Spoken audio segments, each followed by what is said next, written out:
Salut la compagnie, c'est Jules Melon et aujourd'hui dans un Ciné Critique, il va être question d'un film de science-fiction complètement détraqué, assez humoristique aussi sur le papier, mais pas que, qui vient de sortir en salle chez nous en France il y a quelques mois aux États-Unis. Good Luck, Have Fun, Don't Die, c'est son titre original, qui marque le retour au cinéma derrière la caméra du réalisateur Gore Verbinski, 10 ans après Cure for Life, que je n'ai pas vu, comme d'autres de ses films, par exemple La Souris, il faudra que je le rattrape un jour, ou The Weatherman, je ne sais plus si je l'ai vu, le Mexicain, c'est sûr, je crois, je l'ai pas vu. Mais évidemment, de lui, j'ai vu comme beaucoup de gens, C'est Pirates des Caraïbes, The Lone Ranger ou Rango, tout ceci avec Johnny Depp, mais aussi son remake de The Ring, enfin, le cercle quoi.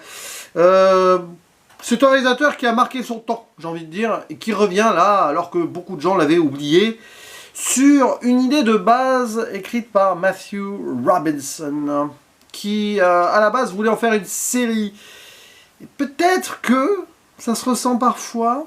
Alors, donner un tel projet à Gore Verbinski, c'est pas si fou sur le papier, car, on peut le dire, ce metteur en scène a été assez caméléon dans sa carrière, comme Rango, et il a touché à pas mal de styles, tout en étant aussi plus un faiseur qu'un auteur. Attention, c'est pas ici un défaut en soi, parce que c'est un bon faiseur. Il n'a jamais écrit les scénarios de ses films. Alors il a eu l'idée pour Rango, il a participé aussi au scénario de son dernier, mais sinon, voilà, il a fait des projets qu'on lui a commandés. Ici, il est visiblement tombé amoureux de cette idée-là, alors qu'il devait produire, là, en fait, si on l'a pas vu au cinéma, c'est parce que, en fait, il avait cette idée de production et de réalisation d'un film, je crois, adapté d'un jeu vidéo, si je ne me trompe pas, mais qui dépassait toutes les possibilités. Enfin, en gros, il était trop ambitieux dessus. Alors ici, il revient avec quelque chose de petit budget. Enfin, petit budget, je crois que c'est moins de 30 millions, en tout cas. Et avec une production plus underground, il n'y a aucun major Hollywood derrière, mais quand même avec un casting marqué et marquant, Sam Rockwell étant dans le rôle principal, et on se dit que ce personnage aurait pu être, à une autre époque, joué par Johnny Depp. Ça fait partie de ces excentricités qu'il aime bien gérer, dans les histoires qu'il met en scène, Verbinski. À ses côtés, alors on reconnaîtra Michael Peña, qui est pas vraiment le meilleur acteur de l'histoire, ça se confirme ici. Zazie Beetz récemment dans un autre délire horrifique que celui-ci, They Will Kill You. Il y a Tom Taylor, Hazim Chaudhry, mais surtout deux actrices qu'on va reconnaître, alors ou pas, mais en tout cas elles ont des rôles importants. Juno Temple, oui, elle, on la reconnaît, et Hayley Lou Richardson, je crois l'avoir vu ailleurs, elle vient d'une série surtout, mais bon. Ce qui est sûr, c'est que tout ce beau monde est réuni donc, dans de la SF, certes, mais à base du voyage dans le temps, nom de Zeus. C'est cette idée. On va suivre l'homme du futur, qui n'a pas de nom. C'est comme le visiteur du futur, tiens, notre web-série française, qui a eu aussi son film au cinéma, et en effet, ça commence sur ce principe. Il débarque donc dans un diner, là, qui s'appelle le Norms. Il y a un jeu de mots, évidemment, sur son nom à celui-ci, on est en plein Los Angeles. Où sont les normes? En plus, ça existe vraiment, les restaurants. C'est une chaîne de restaurants Norms, en Californie. Mais bon, de Normies, peut-être. Bon, il est là et il prédit à 10h10 du soir que le monde va très mal. Donc, il vient du futur pour le sauver. Là où il est, c'est la dystopie post-apo.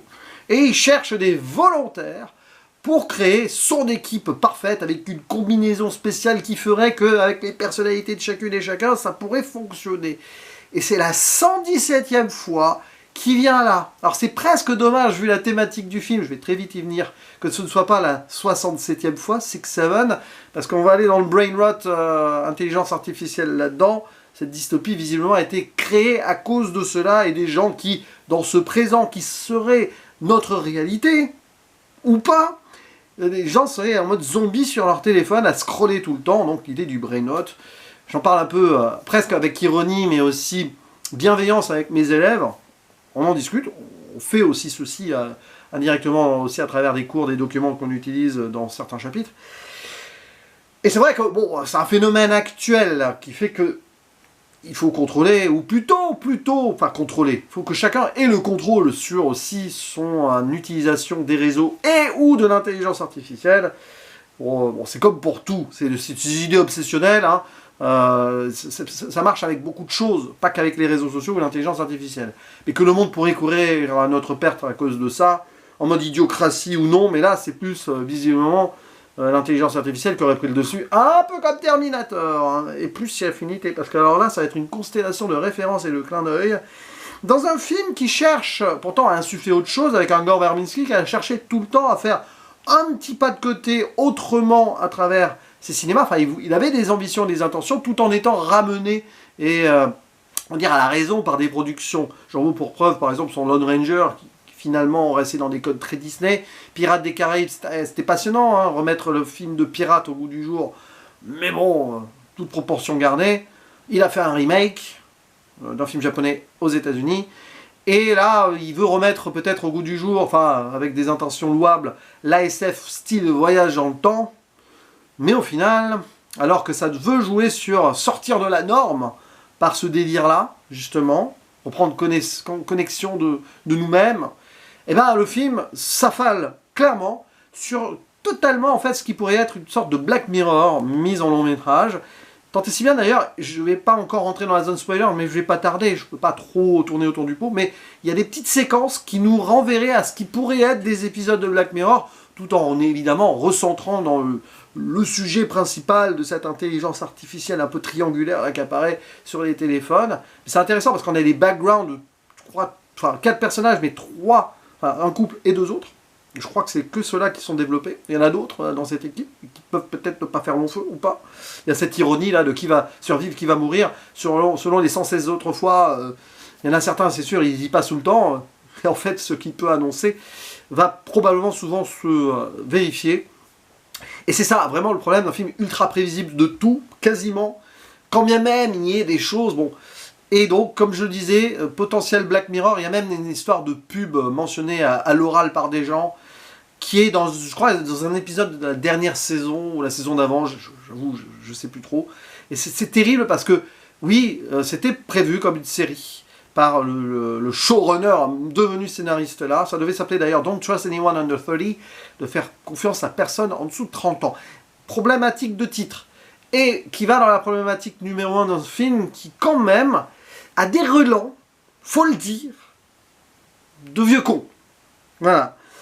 De boomers. Alors je ne sais pas, Matthew Robinson, l'âge qu'il a, je vais vérifier. En 78, il est à peine plus vieux que moi, il a 47 ans.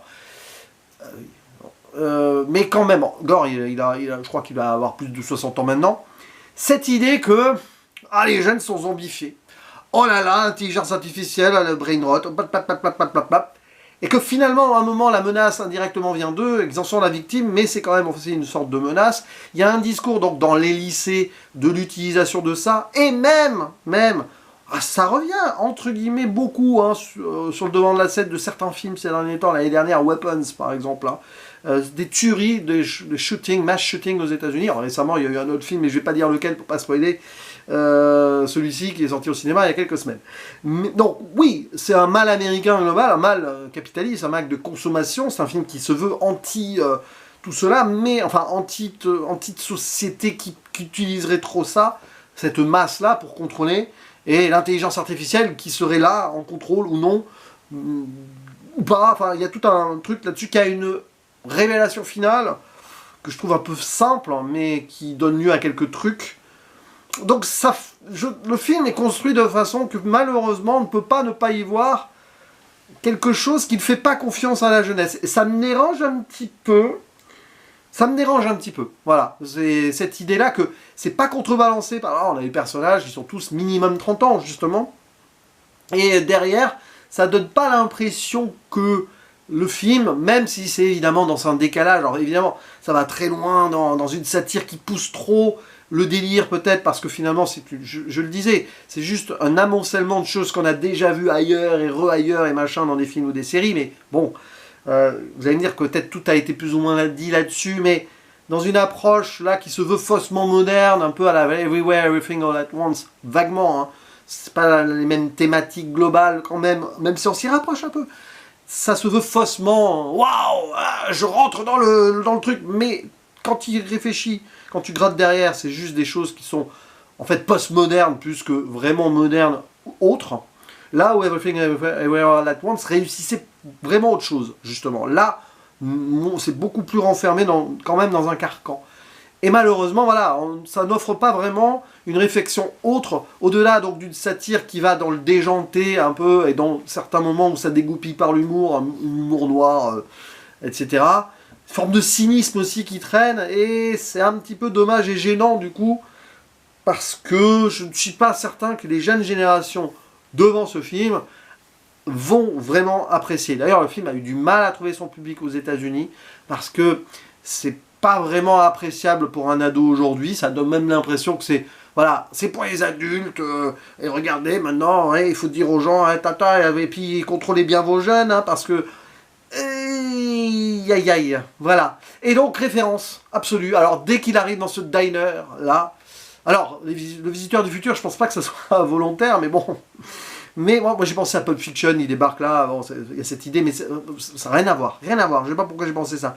Mais par contre, oui, Un jour sans fin, donc avec Bill Murray et Andy McDowell, quand bien même ça nous le fait penser, parce qu'il sait, ouais, ça fait 117 fois qu'il est là, ce que les chansons pensent, etc. Et il va le dire, ah ben oui, c'est comme dans le film, que tu adores d'ailleurs, il dit à un des clients. Alors voilà, ça c'est, à un moment, c'est là où on voit que ça va dans le délire, mais quand tu sens la référence, qu'il va la dire directement, c'est une référence métatextuelle presque, bon, tu sens que ça peut être lourdingue, et après, en effet, on est quelque part entre, donc je l'ai dit, Terminator, si on veut, The Matrix, bien sûr, The Truman Show aussi, parce que finalement, les pubs déblatérés à droite à gauche, on a l'impression qu'ils sont quand même aussi dans un univers à la Truman Show, et ça me fait penser à un autre problème, avant que j'aille dans la zone spoiler, très vite fait, sur 2-3 délires, là, ça me fait penser que c'est censé être notre réalité, donc mais en fait, ce n'est pas notre réalité. C'est un peu comme, si vous voulez, même si ça change aussi, c'est un peu comme The World's End, dernier pub à la fin du monde de Edgar Wright. Cette idée de, voilà, que ça peut être notre univers, mais enfin, on sent déjà qu'il y a le pas de côté de l'alternative qui n'est pas notre monde. Et du coup, le côté qui peut être critique pertinente sur notre social, notre société, grosso modo, avec ses pubs, consommation, ses machins, ses placements de produits, ce scrolling infernal et tout, et bien en fait, ça tombe à plat et à côté parce qu'on voit qu'on est dans un monde de décalage, y compris pour ces tueries de masse, j'y viendrai à la zone spoiler, qui sont exagérément mises en place dans la thématique par rapport au décalage de cette société. On voit à la dérive, oui, il y en a tellement qu'elles sont, comment dirais-je, substituables l'une à l'autre. Il y a cette question à un moment, mais en fait, comme c'est dans un délire déjà quasi Black Mirror dans ce présent qu'ils nous ont montré là, ça ne fonctionne pas trop. Ça fonctionne bien sur les petites séquences qu'on voit, sur les petits personnages, de ce qui s'est passé avant, cette nuit-là où tous ils se rencontrent. Mais grosso modo, après, sur le déploiement, c'est compliqué. Puis en plus, c'est difficile à vraiment déployer les choses quand ils sont un peu livrés à eux-mêmes, là, en mode survie, hein, si vous voulez, dans le présent, pour pas être rattrapés par le futur, d'une certaine manière. Bof. Et donc, spoiler, alors, il y a des personnages là-dedans, donc il y a des profs, à un moment, il y en a un couple de profs, hein. Il y en a un qui met le doigt sur le téléphone d'un des élèves qui utilise ça. Ils utilisent tous ce téléphone en cours, en mode zombie. Bon, c'est là où on voit que une fausse réalité, bon, c'est quand même pas ça. On n'en est pas là, hein. Moi, je suis dans le métier. On n'en est quand même pas encore là. Quand même pas frontalement en tout cas.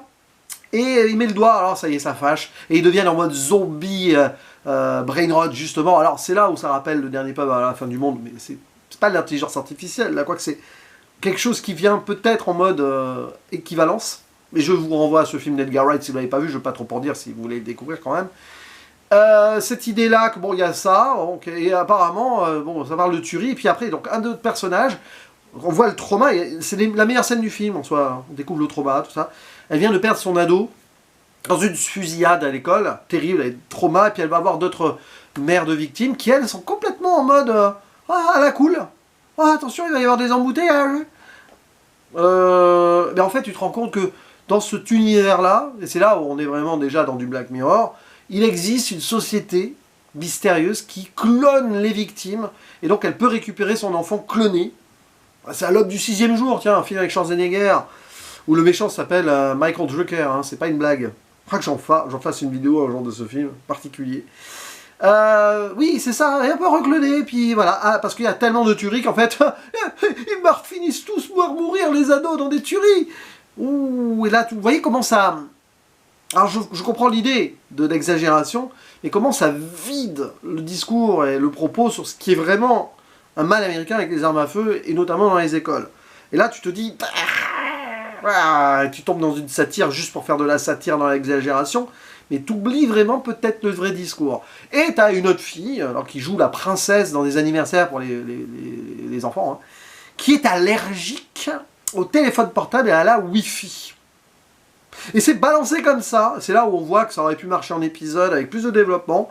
On sait pas, voilà, bon, la pauvre, oui, bah la pauvre. Et elle rencontre un gars, lui aussi qui n'aime pas les portables, mais pourquoi pas, à un moment il reçoit un casque de réalité virtuelle, il s'enferme là-dedans. Et évidemment, voilà, ce personnage-là, c'est celle que le visiteur du futur, nom de Zeus, voilà ce qui va se passer. Si vous avez les références, bien sûr. Hein. Il ne veut pas la prendre dans cette team, mais c'est la seule occurrence, il va accepter qu'elle vienne avec lui. Je crois qu'elle s'appelle Ingrid. Hein. Bah là, j'ai très vite compris. Très vite compris. En plus, à un moment, elle veut un enfant, elle est enceinte. Bon, bah, t'as très vite compris. Et dans cette prévisibilité-là, bon, que elle, ce sera donc la mère de ce garçon plus tard qui deviendra l'homme qui vient du futur. Voilà. Et ça, tu le vois très vite. Et en fait, dans les enjeux, tu comprends. Et donc, tu sais que ça va en arriver là. Et donc, cette team est réunie. Certains meurent, certains survivent. À un moment, les zombies ados reviennent vraiment frontalement. Il y a donc la mère là, qui reçoit une aide de son vrai fils finalement, qui aurait survécu dans le cloud, au-delà de son clone, on ne sait pas trop là aussi, ça aurait fonctionné dans un épisode développé à part, mais bon, pourquoi pas, si on veut. Donc arrivé à un moment, alors qu'ils doivent affronter même une sorte de kaiju brainrot absolu, d'un chat fait de plusieurs chats, avec la Stouquette à l'air, à un moment qui balance du pipi d'arc-en-ciel et des jambes de centaure ou de minotaure, je ne sais plus. N'allez pas chercher. Il doit y avoir des références de scrolling de trucs voilà, qu'ils ont pris, je sais pas. Bon, et ils arrivent, parce qu'ils doivent affronter un garçon de 9 ans qui aurait mis en place Dieu, cette intelligence artificielle. Et donc on voit cet enfant là, qui n'est pas vraiment un enfant, en fait c'est un clone, mais il est manipulé par l'intelligence artificielle, ou non, on ne sait pas. Affrontement final, blablabla. Victoire! Où elle révèle, voilà, que je suis ton fils. Non, c'est l'intelligence artificielle qui dit, eh ben, l'homme du futur, c'est ton fils, hein, parce qu'elle est en connexion, blablabla. Victoire! Ou pas? Fausse happy end, en fait, non, l'intelligence artificielle, elle a quand même encore gagné, parce qu'elle fait toujours cette possibilité de donner aux gens ce qu'ils veulent en apparence, mais en fait, ils sont bloqués à jamais dans ce faux paradis virtuel. Même dans la réalité, c'est le virtuel. D'où ce qu'on voit du début, tout est dans le virtuel. Où est le réel? Au final, le réel n'existe plus, parce que c'est le discours du film. Oui, bon, enfin, un petit coucher de soleil ou un lever de soleil, quand même, si vous allez balader dans la nature, bon, hein, évidemment, c'est exagéré. Et arrivé au bout, donc il a une idée, tiens, bah, alors, hein, on va faire la 118e occurrence. Il va prendre en tête à tête sa mère, là, il dit pas, je suis ton fils.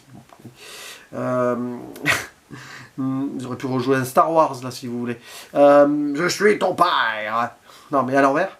D'ailleurs c'est marrant parce que l'acteur qui joue son père mais du présent ressemble un peu à ce comment Sam Rockwell est grimé, donc en plus bon. Et lui, voilà, on va prendre ton allergie, on va la mettre, je sais pas, on va la glisser dans les rats et on va contaminer le monde. Mais comme si on pouvait contaminer le monde avec une allergie, c'est pas comme un virus. Donc ça ne fait aucun sens, le rat se réveille, finalement l'intelligence artificielle va regagner parce que peut-être qu'elle est en possession du rat, j'en sais rien. Fin du film, et arrivé là, tu te dis, bon, je ferme la zone spoiler. C'est terrible parce que pendant une bonne partie du film, la première partie, les premiers flashbacks, tout ça, j'étais là en mode, ah c'est bien, il y a quelque chose, voilà, c'est ludique, c'est plutôt mis en scène correctement, j'ai envie de dire. Enfin, ça fait le café, quoi. Avec des effets qui sont plutôt bien gérés pour un petit budget, compte tenu du truc. Même si, justement, l'ultra numérique, par moment, te ferait presque te demander s'ils n'utilisent pas un peu vraiment une forme d'intelligence artificielle. Bon, je sais pas s'ils ont poussé le méta jusque-là dans la production, mais ça aurait été au moins un minima annoncé, donc non. Après, on n'est pas à du cynisme près, mais là, c'est quand même pas un gros studio derrière. Donc, je pense qu'il y a vraiment des artisans derrière. Donc, il y a les tentatives et tout, il y a quelque chose de fascinant. Mais dans la fascinance, à un moment, tu te dis, mais oui, mais en fait, j'ai vu ça ailleurs. Ah oui, c'est ça. Ah, puis il fait une référence directe. Ah, puis ça me rappelle ça. Et puis machin. Oh, ah oui. Ah, puis, oh, tiens, ça va arriver. Oh, je vais prévenir. Ah oui, c'est sûr que... Ah ben oui, c'est vrai. Voilà. T'as ça. Et puis après, à un moment, quand même, de gros ventre mou avant d'arriver au grand final. au dernier acte, qui est intéressant. Le dernier acte pris à part est très intéressant, la façon de le gérer, dans une sorte d'univers, là, bon, je vais pas revenir dans une zone spoiler pour ça, mais...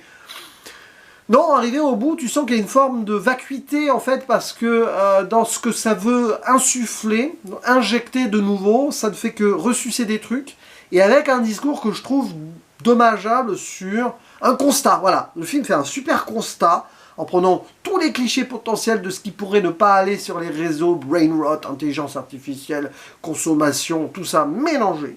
Ah, les enfants sont plus jeunes, plus en plus jeunes devant leur téléphone, tout là là, oui. Mais ce n'est qu'un constat pour en faire ici une satire décalée qui a du mal à vraiment avoir une réflexion autre que « Oh là là, mon Dieu, il y a la jeunesse, hein, vite, il faut la sauver. » Et sauver le monde. Ça ne marche pas vraiment comme ça pour moi. Même si tout n'est pas acheté, attention. Là, c'est juste un constat que je fais sur ce constat d'ailleurs, que c'est un film un petit peu...